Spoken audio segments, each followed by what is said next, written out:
তো হ্যালো বন্ধুরা, আজ নতুন একটা ভিডিও নিয়ে আপনাদের সামনে চলে এসেছি। ভিডিওটা হচ্ছে রেলের নতুন কর্ম নিয়োগ। তো রেলের পশ্চিমবঙ্গের জন্য একটা খুব ভালো খবর যে রেলের কর্মী নিয়োগ হবে, তাই নিয়ে একটা বিজ্ঞপ্তি বেরিয়েছে, সেটা আজকে আমি আপনাদেরকে জানাবো। তো ভিডিওটা পুরোটা দেখুন, তাহলে এই পদ নিয়োগ নিয়ে আপনাদের মধ্যে কোনো সংশয় থাকবে না। তো চলো দেখা যাচ্ছে। তো বিজ্ঞপ্তিটা এসেছে, স্টার্ন রেলওয়ে নতুন কর্মী নিয়োগ শুরু হলো। তো চলো দেখা যাক কি হচ্ছে। বলছে যে সকল চাকরি প্রার্থীদের রয়েছে বিশাল বড় সুসংবাদ, পূর্বের রেলের নতুন কর্মী নিয়োগ হচ্ছে, বিজ্ঞপ্তি প্রকাশ করেছে ভারতীয় রেল। তো চলো, এর জন্য কি বলেছে যে রেলে কিভাবে আবেদন করবে, কতগুলো শূন্য পদ, শিক্ষাগত যোগ্যতা, বয়স, বেতন সীমা, আবেদনের পদ্ধতি, নিয়োগ পদ্ধতি বিস্তারিত আমরা আজকে আলোচনা করব। নিচে আস্তে আস্তে আমি আলোচনা করেছি এবং আলোচনার পরে আমরা ভিডিও ডেসক্রিপশনে অফিসিয়াল পিডিএফ দিয়ে দেবো, সেটা আপনারা ডাউনলোড করে নেবেন। তো পদের নাম হচ্ছে গুড ট্রেন ম্যানেজার। পূর্ব রেলওয়ে নতুন করে গুড ট্রেন ম্যানেজার পদের আবেদন নিয়োগ করা হবে। আবেদন করার পূর্বে অফিসিয়াল বিজ্ঞপ্তি ডাউনলোড করে দেখে নেবেন, ঠিক আছে? তো মোট শূন্যপদ 108টি।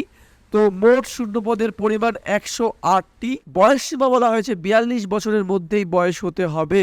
শিক্ষাগত যোগ্যতা বলা হয়েছে পূর্ব রেলের আবেদন করার জন্য প্রার্থী স্বীকৃতি বোর্ড থেকে গ্রাজুয়েশন ডিগ্রি অর্জন করতে হবে। চাকরি প্রার্থীদের কম্পিউটারের বিশেষ দক্ষতা প্রয়োজন, তার মানে গ্রাজুয়েশন এবং কম্পিউটারের বিশেষ শিক্ষার প্রয়োজন আছে।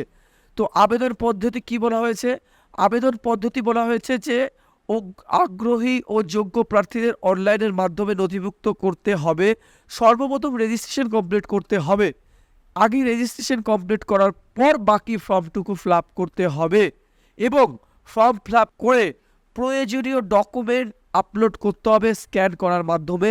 নিয়োগ পদ্ধতি কি বলেছে? চাকরির প্রার্থীদের এখানে কম্পিউটার টেস্ট নেওয়া হবে সর্বপ্রথম, তারপর অরিজিনাল শিক্ষাগত যোগ্যতা ডকুমেন্ট ভেরিফিকেশন করা হবে, সর্বশেষ হচ্ছে স্বাস্থ্য পরীক্ষা করা হবে, ঠিক আছে? মানে প্রথম হচ্ছে কম্পিউটারের পরীক্ষা হবে, টেস্ট নেওয়া হবে, তারপর হচ্ছে ডকুমেন্ট ভেরিফিকেশন এবং লাস্ট পর্যায়ে হচ্ছে মেডিকেল দেওয়া হবে। আবেদনের শেষ তারিখ হচ্ছে 27 মে 2024 হচ্ছে ফর্ম ফিল আপ শুরু হবে এবং 25শে জুন আবেদন করতে পারবেন। এবং এখানে শিডিউল অফ গাইড দিয়ে দেওয়া হয়েছে, তোমরা একটু দেখে নিতে পারো। এবং এর যে অরিজিনাল মানে ওয়েবসাইটের ডকুমেন্ট আপনাকে পিডিএফ দিয়ে দেওয়া হবে, তো ওখান থেকে পিডিএফটা ডাউনলোড করে দেখতে পারবো, ঠিক আছে? তো এর বিষয়ে যদি আর একটা জিনিস খুবই গুরুত্বপূর্ণ যে এখানে কম্পিউটার টেস্টটা নিয়ে আমরা আপনাদেরকে বিস্তারিত আলোচনা নেক্সট ভিডিওতে আমরা করছি, বা দুটো ভিডিও পরেও আসতে পারে। তো এইসব ভিডিওর জন্য আমাদেরকে চ্যানেলটাকে সাবস্ক্রাইব করে রাখুন। তো দেখা হচ্ছে পরের ভিডিওয়ে। ধন্যবাদ।